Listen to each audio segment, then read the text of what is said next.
Bismillahirrahmanirrahim. Assalamualaikum warahmatullahi wabarakatuh. Waalaikumsalam warahmatullahi wabarakatuh. Salam kedaulatan rakyat. Salam kedaulatan rakyat.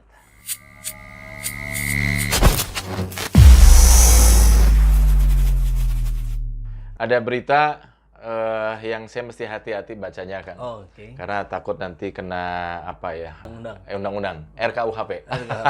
Mungkin bukan udah ketok palu belum ya? Saya nggak tahu. Nggak ngikutin perkembangan. Iya, tapi mahasiswa kemarin masih turun ke jalan. Masih turun ya. Nah, beritanya begini, Kang. Jadi seniman mengusulkan Presiden Joko Widodo jadi Bapak Wayang Indonesia. Oh. Nah, ini sejumlah organisasi seniman wayang mengusulkan Presiden Joko Widodo didapat menjadi Bapak Wayang Indonesia karena merasa Jokowi punya perhatian tinggi pada kelestarian wayang.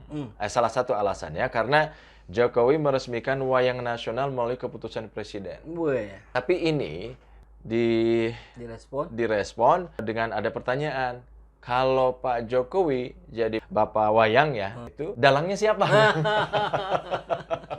Wah, itu pertanyaan luar biasa ya. Ini dikait-kaitan ada aja tuh netizen itu. Ya di mana ada wayang, di situ ada dalang. Ya. Kalau wayang tanpa dalang, maka wayang itu hanya sebagai hiasan, gitu kan, yang dipajang di figura gitu atau malah disimpan di gudang, kan tidak bermakna. Wayang baru bermakna kalau sudah ada dalangnya. Jadi saya kira dengan pernyataan itu saya sepakat sekali, Kang. Kita usulkan saja buat para seniman itu juga sekalian. Gitu. Jadi selain mengusulkan Jokowi sebagai Bapak Wayang, nanti usulkan juga yang menjadi Bapak Dalangnya siapa.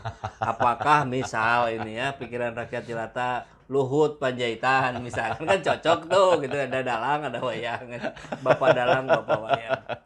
Iya, ada-ada saja ini kerjaan para netizen ini kan. Iya, iya. Nah, ini masih terkait dengan apa yang ada hubungan dengan Presiden Joko Widodo ini kan.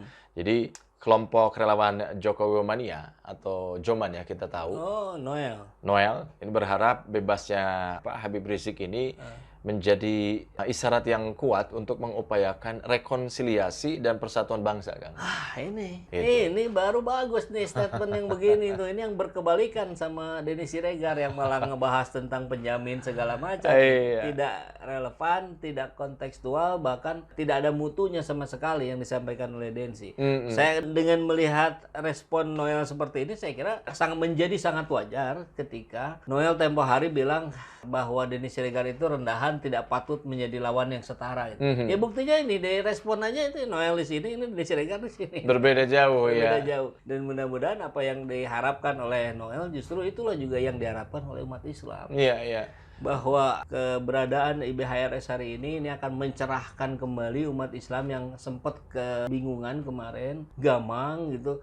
Mana yang harus saya ikuti, langkah apa yang harus saya lakukan. Gitu. Nah, mudah-mudahan saya kira IBHRS hari ini tentu dengan bertambah usianya juga beliau akan jauh lebih matang, jauh lebih dewasa, dan jauh bisa memimpin umat Islam di Indonesia untuk bisa mengarahkan pada hal-hal yang konstruktif untuk pembangunan Indonesia.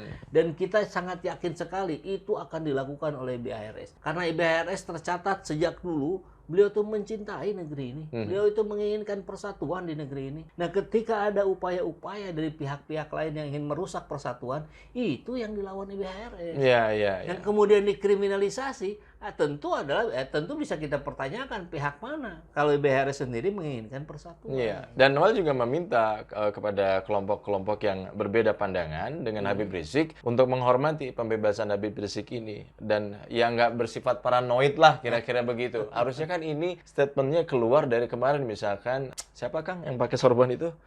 Balin. Kan begitu harusnya ya. Ini malah keluar statementnya dari orang di luar pemerintahan gitu. Iya, betul. Mudahnya sih beginilah. Siapa sih pembenci IBHRS? Saya yakin itu adalah orang-orang yang terganggu dengan keberadaan beliau. Siapa yang terganggu oleh keberadaan beliau? Pabrik miras, diskotik. Nah, itu para pemilik diskotik kayak Holy Wing kemarin tuh dia pasti ketar-ketir tuh. Atau orang-orang yang betul-betul ingin misalkan mengganti Pancasila gitu. Itu yang dilawan oleh IBHRS justru. Iya, iya, iya. Dan bicara soal kritikan ini juga muncul Kang kritikan dari Kapitra Ampera kepada Habib Rizik. Jadi Kapitra Ampera ini meminta agar ya mengkritisi tepatnya mengkritisi pola dakwah Habib Rizik. Jadi supaya tidak terlalu dianggap ya menurut dia mungkin terlalu keras dan sebagainya. Tapi ini ada videonya, Kang. Oke, Kita lihat. lihat. Saya tangkap dari pernyataan Anda tadi. Pengalaman membuktikan setiap dakwah seperti itu akhirnya berakhir di penjara. Ya, sudah berkali-kali kan artinya rakyat atau umat tidak paham dengan pola seperti itu. Apalagi pejabat negara malah menimbulkan fobia. Ya, barusan kita dengar Kapitra bilang bahwa rakyat tidak paham. Pejabat negara juga begitu. Itu saya kira statement yang sangat salah besar gitu. Rakyat sangat paham. Rakyat mengikuti apa yang dilakukan oleh IBHRS. Tentu tidak semua ya. Ya. Dan cara IBHRS menggaungkan perlawanan terhadap upaya-upaya yang mengganggu negeri ini, yang merusak, kan itu bagian dalam kerangka dakwah. Gitu. Ya. Amar ma'ruf, nahi mungkar, menyeru, mengajak pada kebaikan, mencegah kemungkaran. Nah, pencegahan kemungkaran ini yang sangat jarang sekali ada ulama, ada ustadz di Indonesia mengambil positioning yang mengedepankan nahi mungkar. Banyaknya amar ma'ruf, padahal amar ma'ruf tanpa nahi mungkar bukan dakwah. Gitu. Yeah. Tentu sebaliknya, nahi mungkar tanpa amar ma'ruf pun bukan dakwah, karena dakwah adalah satu paket itu. Ya inilah yang dilakukan oleh BRI selama ini, dakwah sebetulnya. Nah, kalau ternyata dirasa tidak cocok, berarti bukan dakwahnya yang salah dong. Gitu. Iya. Karena dakwah mah dia begitu gitu. Kelakuannya, maksudnya bukan kelakuan Habib Rizik, tapi kelakuan yang dikritisi. Iya, yang dikritisi. Kalau kebetulan yang dikritisinya pengambil kebijakan, maka penguasanya gitu yang tidak bisa menerima kritikan, yang tidak bisa menerima masukan-masukan. Nah, ini lucu sekali karena saya kira IBHRS makin ke sini justru sebetulnya makin lembut. Kalau dibanding awal-awal tuh sangat berbeda sekali dengan hari ini. Tapi justru dululah pengacara IBHRS itu adalah Kapitra Ampera, kan gitu. Nah ini makanya saya kira saya sih ingin mengingatkan sahabat semua bagaimana mahalnya hidayah itu. Gitu. Karena ini bisa tercabut gitu ya. Walaupun kalau kita katakan Kapitra ya dia tetap masih muslim lah, kita tahu ya. Cuman ya kalau muslim tetap memusuhi muslim sendiri, memusuhi orang-orang yang sedang berjuang, atau malah menjelek-jelekan terus, ya itu apa namanya?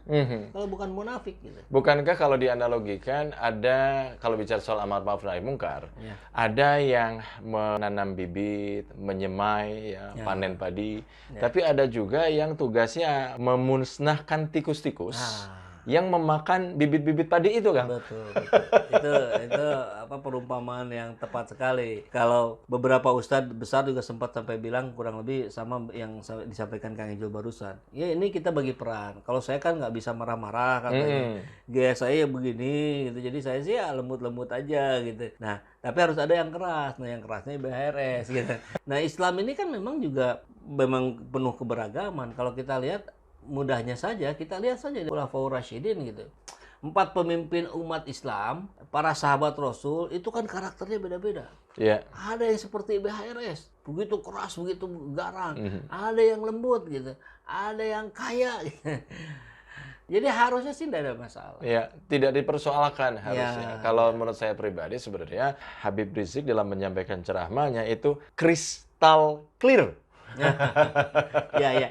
Karena begini juga, Kak. Kenapa harus beragam? Karena orang juga beragam. Ada orang yang bisa menerima kalau dikerasin. Ya kalau dilembutin dia ndablek aja. Gitu. Hare-hare kalau sudah ya. Nah, kalau dikerasin, oh iya baru nge.